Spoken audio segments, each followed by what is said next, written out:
Po-Bronson is the author of 5 books, including the New York Times bestseller, What Should I Do With My Life? And he has a piece in the first issue of Canteen, which is for sale. I'll go, anyway, because he's writing about the issue of reader suicide, we're giving him 8 minutes instead of 5. Po-Bronson.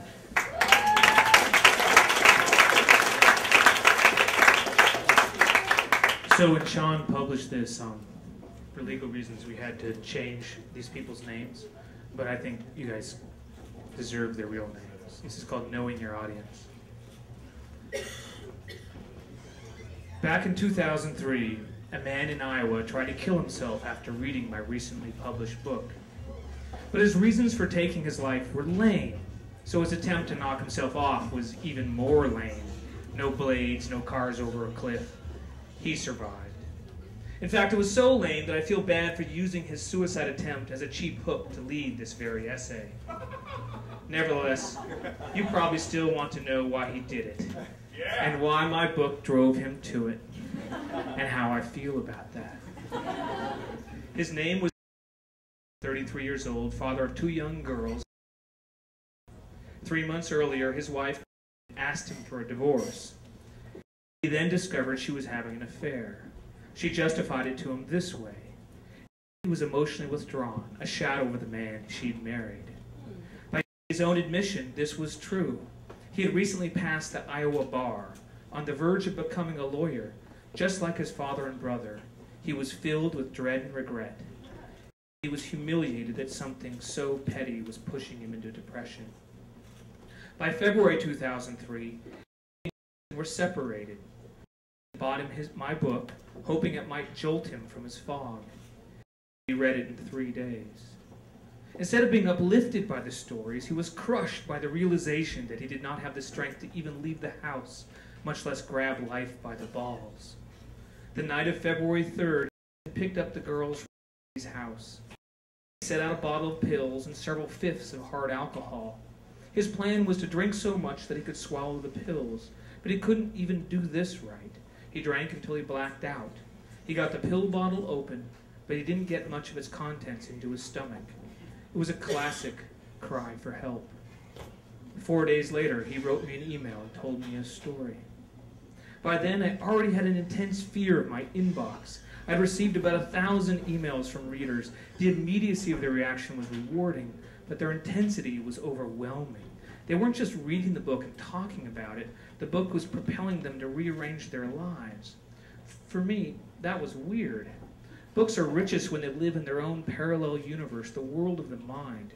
When a book breaks the fourth wall and actually triggers change in a reader's life, is that a testament to its power, or does that destroy the richness of that parallel universe?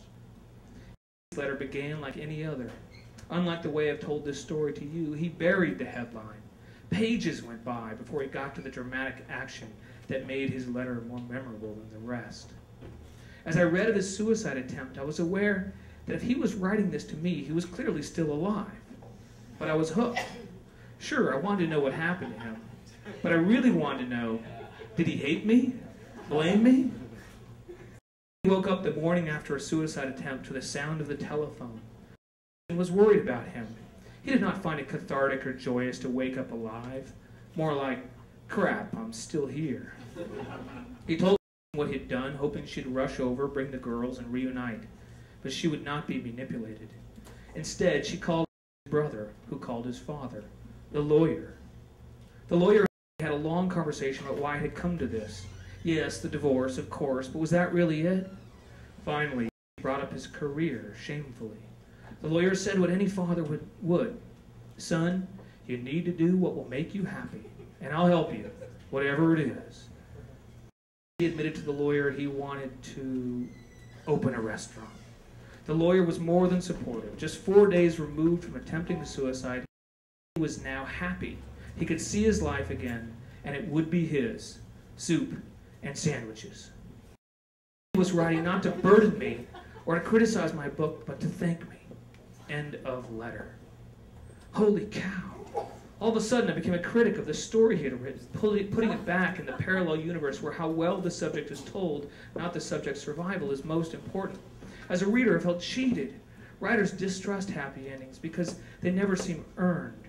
In the writer's rule book, the sentences must end, but any presumption that the story itself wraps up rings false. He slapped his happy ending on like a poorly crafted Hollywood blockbuster. Opening a restaurant is no easy thing. Was I supposed to pretend he wasn't likely to lose all his money and a chunk of his dad's? Was his wife still screwing some other guy? Did she love him? The funny thing was, his wife started writing me later that very week. I knew it was by her name, where she lived, and the ages of her girls, but she never identified herself as connected to. She didn't say, "I'm the ex-wife of a guy who tried to kill himself after reading your book." She clearly didn't know I already had the scoop on her. Her letters were entirely about her own issues. She was 27, admitted to going through a divorce, but made a plea for sympathy by admitting that she was the one leaving him. Instead, she told me a long story about how she once ran for the school board and wanted to do it again. By accident, an intriguing literary experiment spontaneously occurred. Unreliable narrator changed my perception of the unlikable narrator. In his own letters, he was too straight to be likable, but in his wife's letters, her dishonest omissions made him likable. For the first time, I was sort of rooting for him. Amateur stories live and die on the premise of reality. They can get away with being bad storytellers.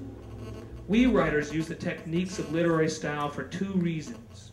First, we do it to make our stories sing, to make them unfold just so.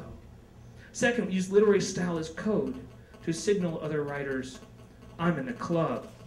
I'm inside that parallel universe. We need this club because we imagine that the readers in bumblefuck Iowa don't care about books nearly as much as we writers do. But what if that's not true? What if bumblefuck Iowa is Des Moines, Iowa? And what if our readers are like, what if they're educated but imperfect and can't communicate all that well with each other and are lonely despite being married and surrounded by family? What if it leads them to take books more seriously than most writers do? What if they react to books more strongly than they react to each other? If so, that calls into question the necessity of the literary techniques we employ. I'm worried we bend our stories to fit the code in such a way that our stories no longer reflect what life is like outside that parallel universe. That's where this essay was going to end. But when I wrote it, when I got this far several unpolished drafts ago, I became curious about what actually happened to it since February of 2003. So I Googled them. And I'm relieved to say the story didn't end. First, he actually did open his restaurant with the help of the lawyer and his stepbrother. Oh, I didn't foreshadow about the stepbrother. They opened a brew pub, which has been written up several times in the local newspaper. The place is busy every night. He is happy. His chicken wrap is a favorite of the local patrons. Married her lover at the end of 2003. He was almost twice her age, but he was passionate about gardening, sailing, and anything outdoors. He owned a cabin in the woods. He and she were going to spend their first summer there, but he didn't make it. He died of heart failure in April '04, mere months after their marriage. The girls took it hard. I even root for now. Knowing your audience gets a bad rap from writers. Car salesmen know their audience. Political pollsters know their audience. I like to suggest that we consider opening the door to knowing our audience, not so we can please them, but to be re-inspired by them. We are all looking for some faith in the power of the written word. Maybe we should stop listening to each other inside that parallel universe and listen to them, those people out there. We might just find that they're strange and wondrous creatures. Thank you.